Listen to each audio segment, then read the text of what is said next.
Hey, this is Biff. I'll be your host today. We are going to be learning about analog drum synthesis. So making drum sounds directly from a monophonic synthesizer, because most people have polyphonic synthesizers that do have one. This is just to prove that you can easily do it with only one voice.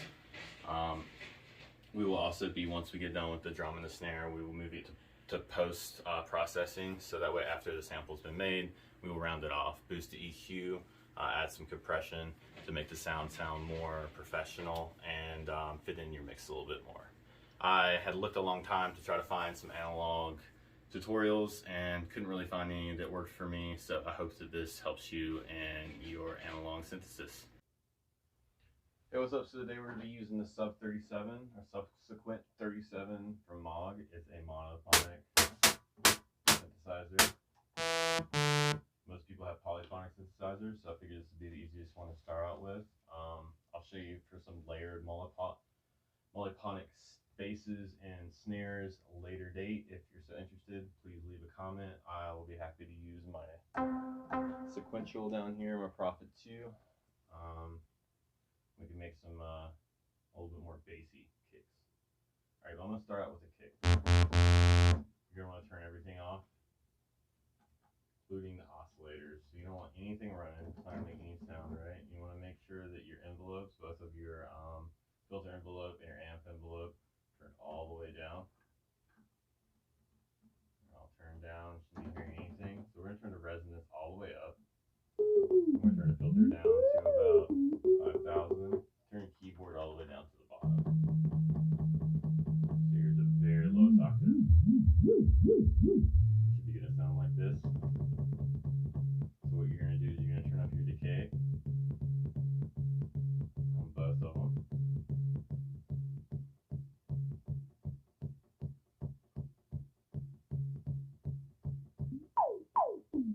And you're going to want to change your EQ amount to at least about a 1.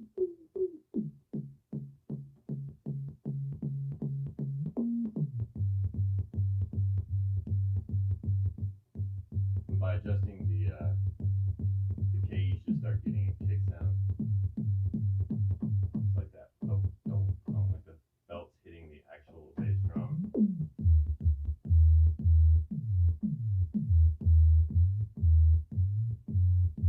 I like to overdrive the filter a little bit. Gives it a little bit more bass.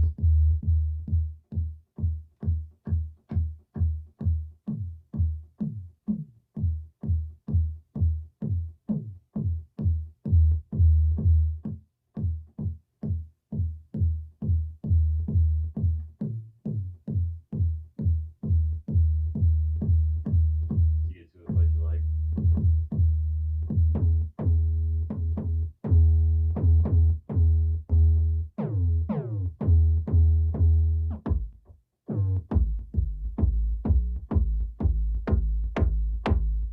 If you want more of a click sound, you want to turn up the EG a little bit more to do that bump. More down is more, going to be more like an 808. More up is going to be getting pretty nasty.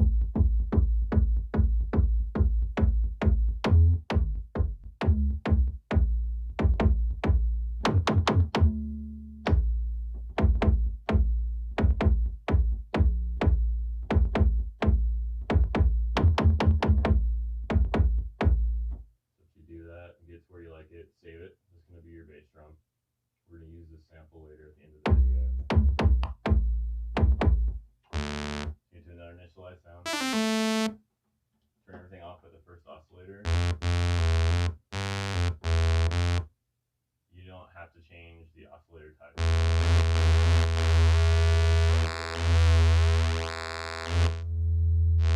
The snare in there a little bit more. Turn the noise on to about halfway. Multi-trigger in.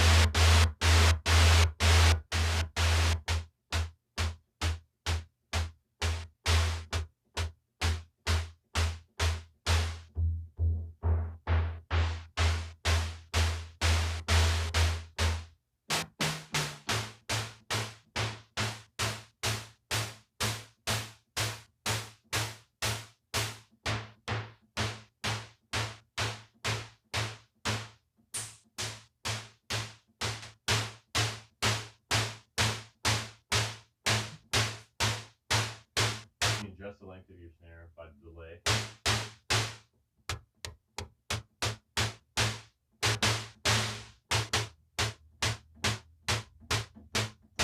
Like it's really good.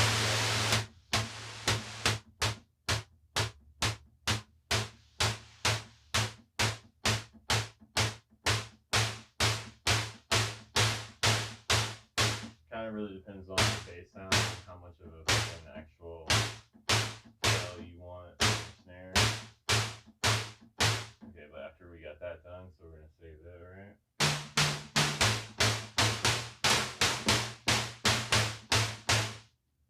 Get that one saved.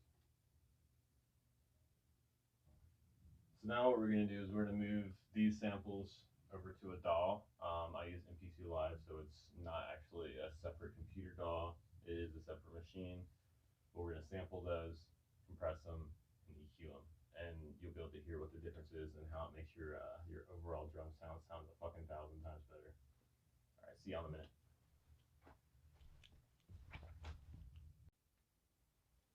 Okay, now I'm gonna run these samples into this MP3. I'm sure you sampled stuff before, but I'm just gonna throw it on the video just because. The bass.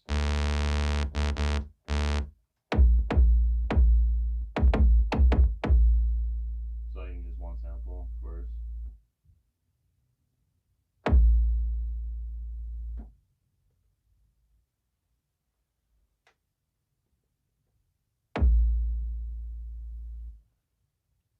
Running that kick. And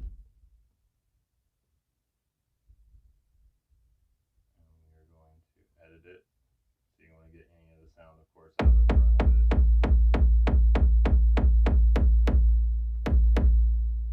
The thing I really like about MPC Live is that you can see the sound wave, and it's touchscreen, so you can just go ahead and adjust that. So I'm gonna process that, get the shit out, need away. I'm gonna assign that to this pad right here, pad 1.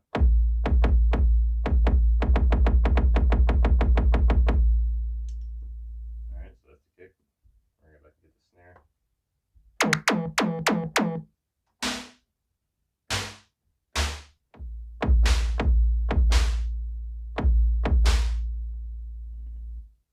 So I kind of decide from the bass drum at what pitch I also want to make my snare sound like, because you can make it. So that's what I want.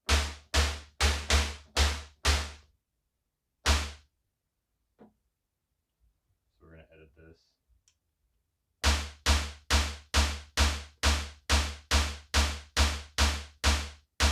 Actually, seems like it's around the front of that. If I didn't cut the front off, let's look at this. And then we're gonna process this. Assign it to number 2.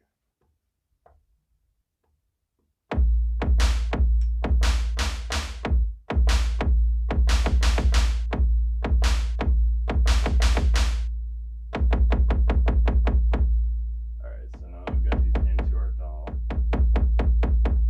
gonna go to the pad mixer. Or if it's on a computer DAW, it would just be under whatever your sound is. A lot of times you can add processes, plugins to your sounds. On here, it's to the pad, to whichever pad you have it hooked into. So we're gonna go into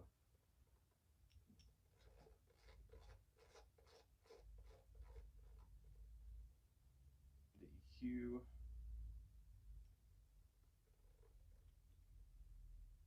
For this one, this channel strip has a bunch of stuff, including, I believe, the compressor. It does compressor gate as well. So we're gonna have EQ, gate, and compression all in the same chain.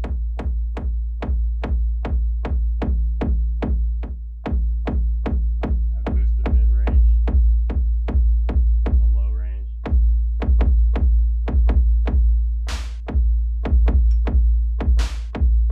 The difference in that is amazing.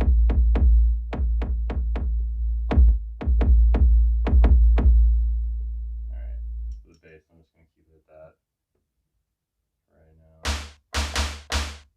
For the snare, I'm actually going to add some reverb first.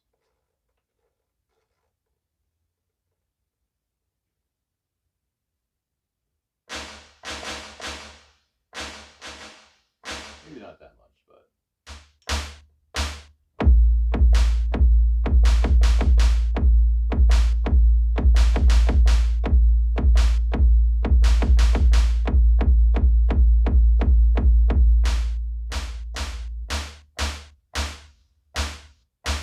Smaller is fine for me. We'll add that same effect here, which is the compression, EQ, and the noise gate, which I really don't use the noise gate, but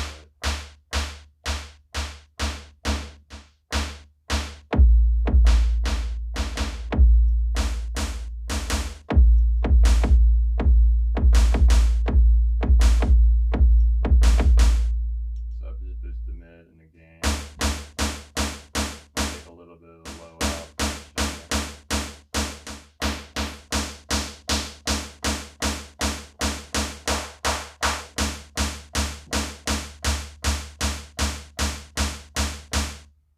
And now we have a pretty good working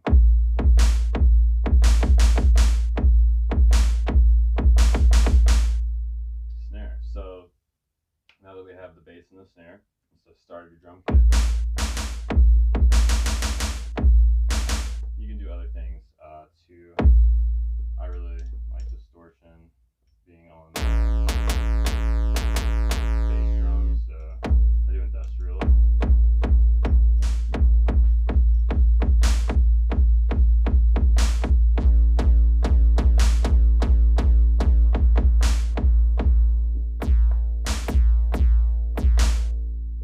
But regardless, the sky's kind of the fucking limit.